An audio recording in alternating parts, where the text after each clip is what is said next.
Merci de votre fidélité à la Télé Pacifique. C'est l'heure de vous informer. Bienvenue. 3 blessés par balle, dont un policier, dans une attaque mardi des gangsters de Gravine contre une patrouille policière à Martissan. Les bandits du village de Dieu ont le vent en poupe après le drame du 18 janvier à Cité de l'Éternel à Martissan. Ils ont à nouveau détourné tôt mardi un minibus ainsi que ses passagers à la rue des Casernes au centre-ville de Port-au-Prince. Kirby Alcantara Desormeaux a de nouveau retrouvé sa liberté lundi soir sur injonction du chef AI du parquet de Port-au-Prince, maître Jacques Lafontan. L'ULCC avait écoué le 17 janvier alors qu'il revenait de la République dominicaine. Vers le renforcement du système sanitaire, la ministre de la Santé du gouvernement démissionnaire, Marie-Greta Roy-Clément, a procédé mardi au lancement d'une politique nationale de recherche dans le secteur lors d'une cérémonie à Pétionville. Dans l'actualité internationale, un homme d'une trentaine d'années a été hospitalisé à Everett, près de Seattle, avec le nouveau coronavirus chinois, ont annoncé mardi les Centres de contrôle et de prévention des maladies, CDC, confirmant le premier cas aux États-Unis. Passé du sommet de la police mondiale à la prison, l'ex-patron chinois d'Interpol, Meng Hongwei, a été condamné mardi dans son pays à 13 ans et demi de détention pour corruption. Restez branchés, les détails, c'est tout de suite.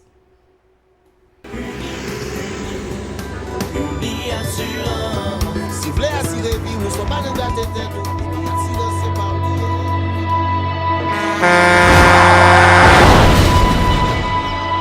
En général, moun pa reme prend assurance. Yo considéré que son l'argent rejeté. Et pourtant, l'argent assurance te doué dans budget ou à côté l'argent kayak, l'argent manger. Li là pour les deux ou traverser un mauvais pas. Gardez tout à côté ou. Ouais comment gros problème qu'on entre sur monde sans attendre. Mandez Dieu pardon, ça qu'arrive au tout. Une assurance dit ou précaution pas capon. Les malheurs arrivés, les faux amis flair saison a fait comme si on pas de jambe connaît ou. Une assurance après ta faire pour le jour, continuer vivre la vie ou quitter ce coup-là dans main nous. Uniassurance. Vivez en toute assurance. Si vous nous rejoignez maintenant, vous êtes sur la Télé Pacifique, vous suivez Info Pacifique, le développement. Un agent de l'unité départementale de maintien d'ordre à Udmo de la police nationale et 2 malfrats sont blessés dans une attaque des gangsters de Gravine contre une patrouille policière à la 5e avenue Bolos à Martissan au sud de Port-au-Prince. L'agent de l'ordre a été évacué vers un centre hospitalier en vue de recevoir les soins nécessités par son cas. Les bandits se sont repliés, flanqués de leurs blessés. Des bandits armés du village de Dieu ont à nouveau détourné tôt mardi un minibus ainsi que ses passagers à la rue des Casernes au centre-ville de Port-au-Prince, dénonce le responsable de l'association des propriétaires et chauffeurs d'Haïti, APCH. Selon Méhu Changeux, le véhicule se rendait à Carrefour. Les gangsters ont contraint le conducteur à se rendre au village de Dieu, se désole le dirigeant de l'APCH. Dossier santé, la ministre de la Santé du gouvernement démissionnaire, Marie-Greta Roy-Clément, a présenté mardi le premier document relatif à une politique nationale de recherche dans le domaine lors d'une cérémonie à Pétionville. Des cadres du MSPP, des partenaires nationaux et étrangers ont fait le déplacement. L'occasion pour la titulaire du MSPP de mettre en exergue l'importance de la recherche au niveau de la santé. Pour elle, cette démarche témoigne de la volonté du gouvernement d'améliorer la situation sanitaire dans le pays. Marie-Greta Roy-Clément, micro de Rigueur Noël. À travers ce document, le gouvernement s'engage à planifier, promouvoir et développer la recherche en santé publique en Haïti. Cette politique ne prétend pas instituer la recherche en santé en Haïti, car celle-ci n'est pas à ses balbutiements. Plusieurs groupes s'y adonnent depuis des lustres. Citons les groupes de gestion, l'Institut haïtien de l'enfance, les universités du pays et j'en passe. Cette type politique innove en ce sens qu'elle définit les stratégies pour le développement du secteur de la recherche en santé et oriente la recherche vers des fins de santé publique. Marie-Greta Roy-Clément encourage tous les acteurs à renforcer leur collaboration avec l'EMSPP dans l'optique de mieux remplir sa mission. Elle en a profité pour les remercier de leur contribution à l'élaboration de cette politique nationale de santé. J'adresse aussi mes vifs remerciements au cadre du ministère de la Santé publique et de la population, aux différents acteurs de la recherche, aux universités, aux centres de recherche qui ont contribué à l'élaboration du document de politique nationale de recherche en santé.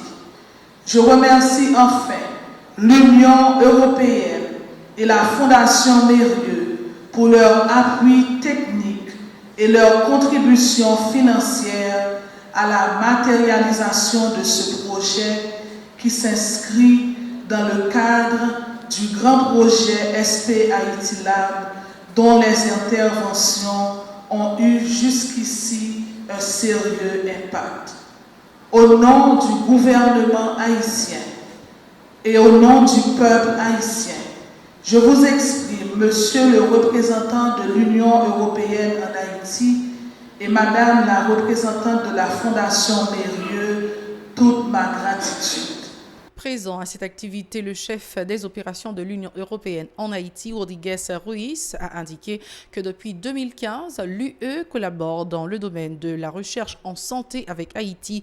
Cet autre pays de 3 continents bénéficie également du soutien de l'UE. Fait savoir Rodriguez, ajoute qu'1 400 000 € ont été décaissés au bénéfice d'Haïti. Rodriguez Ruiz au micro de Rigueur Noël. Alors que l'organisation non gouvernementale Médecins sans frontières dénonce l'effondrement du système sanitaire du pays, le chef des opérations de l'Union européenne, Rodriguez, s'est félicité de cette politique de santé élaborée et lancée par le MSPP. Écoutons. Déjà, depuis qu'on a commencé, on a lancé ce projet, il a déjà produit quand même des résultats que nous voyons. Il y a eu un renforcement des ressources humaines, il y a eu l'évaluation des laboratoires dans tous les pays et la mise en œuvre de son plan stratégique. Il y a eu l'appui à la préparation du plan stratégique quinquennal du système de laboratoire pour la période 18-22. Il y a eu aussi l'étude de la prévalence de la tuberculose multirésistante en Haïti, que le représentant des questions a aussi mentionné, et assuré un diagnostic biologique de qualité. Puis nous avions appuyé l'élaboration participative de la politique nationale de laboratoire que j'ai mentionné, qui a été lancée il y a 1 an et demi, et maintenant nous avons appuyé aussi la rédaction de la politique nationale de recherche de santé que nous sommes en train de saluer aujourd'hui. Autre actualité, le chef AI du parquet de Port-au-Prince, Maître Jacques Lafontan, a de nouveau ordonné lundi soir la libération de Kirby Alcantara Desormeaux, arrêté le 17 janvier par des agents de l'immigration à l'aéroport international de Toussaint Louverture alors qu'il revenait de la République dominicaine.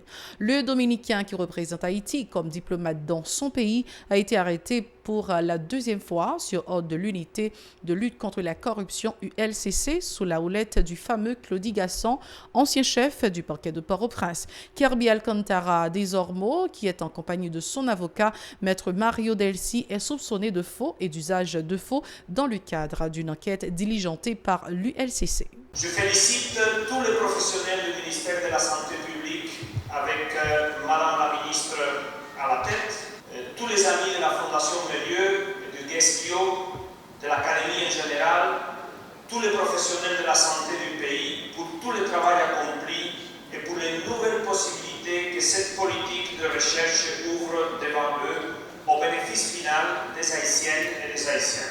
Je vous félicite aussi, Madame la Ministre, pour la ratification de cette importante politique dont j'augure des brillants résultats. C'est le temps de passer au journal international. Restez branchés.